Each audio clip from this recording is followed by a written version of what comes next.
In this video, I am going to be going over all of the patch notes we have for Dungeonborne. There are some pretty big nerfs to the Druid here, which is very, very good, and some buffs to the Fighter, and some changes to the Cryomancer.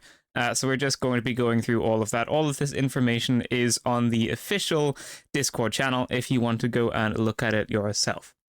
So, the Druid is going to be broken down into three parts. Part 1, passive skill predatory senses, which is the wall hacks, are getting nerfed. The vision effect of predatory senses will now display for 3 seconds every 5 seconds instead of being permanent. So there's going to be a short 2-second interval where you don't have the wall hacks for 2 seconds.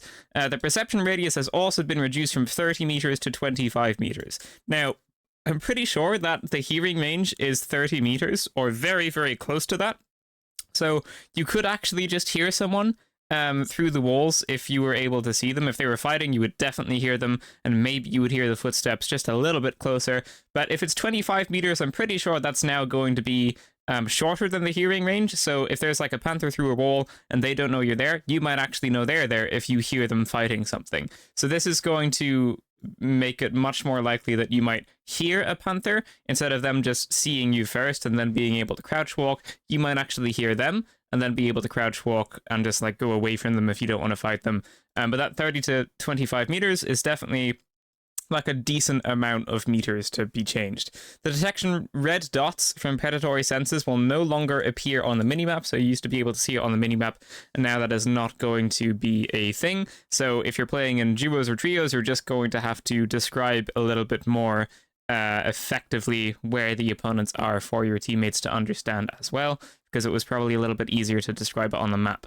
For mobility, they have got a base movement speed debuff in both Panther and human form by 20 points. So they're going to be 20 points slower in both forms than they used to be, which I think is fair enough. Transformations will no longer clear debuffs, such as the slow effect from Thunderclap Flask, which makes a lot of sense. That was probably just not intended. The cooldown for the Panther form's E skill, Shadow Assault, is increased from 5 seconds to 8 seconds. So instead of being able to pounce every 5 seconds on someone, you can now pounce every 8 seconds on someone, which I think is also fair enough because 5 seconds is pretty short. And then Ferocity. With the above changes, Druid players will need to take on more risk when engaging, therefore we have increased the damage in Panther form, aiming to reward Druids for making bold decisions. The damage of the Panther form's E skill, Shadow Assault, is increased by 50%, so the Shadow Assault got a debuff from 5 seconds to 8 seconds, but it also now does 50% more damage, so you're going to use that much more offensively than you used to, and also the basic attacks now do 20% more damage as well. So you're slower, your cooldowns are a little bit worse, and you can't see people through walls as much anymore, or for as long, but you basically do more damage, and you're slower, but you do more damage. So I'd say that's pretty fair, and we'll obviously have to see how this does. I think the Druid is still going to be pretty strong. I'm kind of surprised that there's no kind of cost for like turning into Panther form. There's no cost for that still. There's also no cost for the Trent, which I think is quite surprising. I was kind of expecting something like that, but I guess we'll have to see how those changes play out. We've also been paying attention to melee classes. Currently, plate armor classes can deal a lot of damage up close, but lack flexibility and damage mitigation. You want to make them more resilient against agile opponents. So the Fighter has increased base health by 10%, which is quite a lot because I'm pretty sure Fighter is the tankiest class. So they're going to have much more health now because if they're the tankiest class, 10% of them is going to be more than 10% of like the Rogue's health because the Rogue is probably the squishiest class. But anyway, reduce the cooldown of the E skill Charge from 40 seconds to 30 seconds, and the same goes for the E skill Inspire, and that Inspire's range has been increased from 2 meters to 5 meters as well.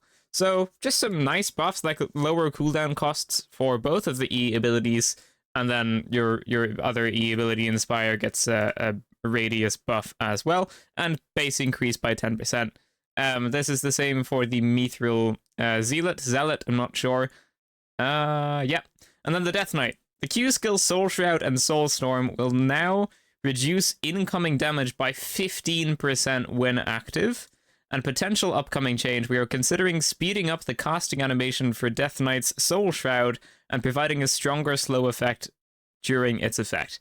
So yeah, 15% damage reduction is pretty nice. I don't feel like that's too large a number, and I feel like that's really going to help out when trying to take people out. Like, Death Knight was already good, and I think now Death Knight's going to be one of the strongest classes, especially if you're going with, I'm not too sure which ability it is. I think it's Soul Shroud, where you can just turn it on and off at any time.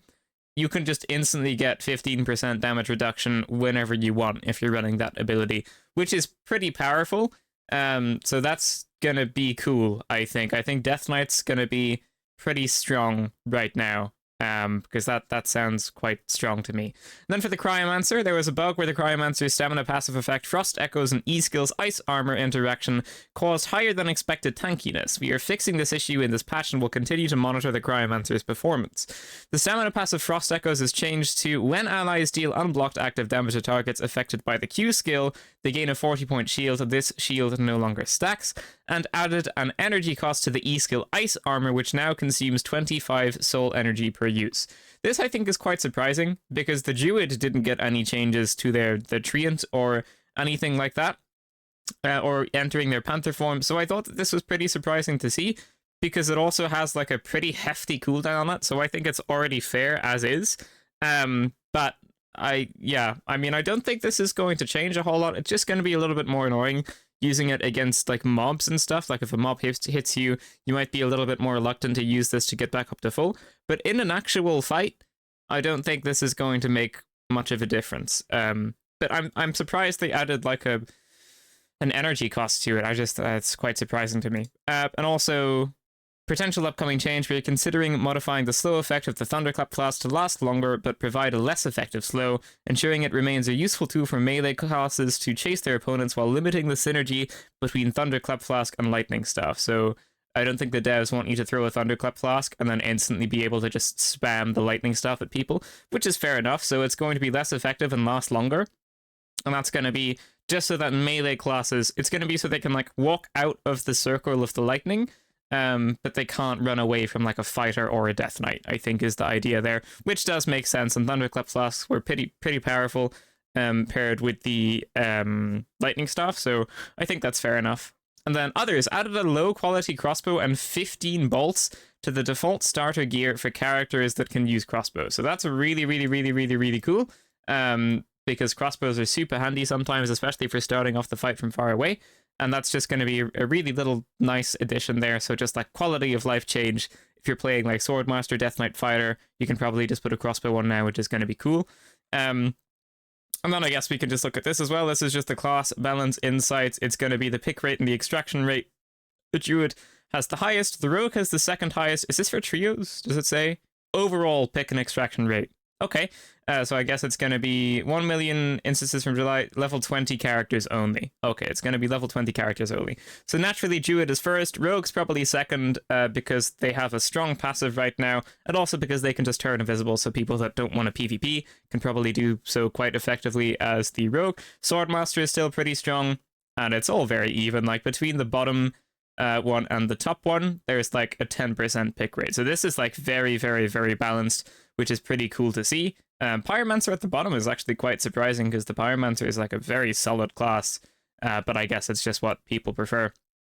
So there you go. That is all of the updates from Dungeonborne and from me. So yeah, thank you so much for watching, ladies and gentlemen. That is going to be it for this video. If you liked it, leave a like, subscribe, and I will see you in the next one. Farewell.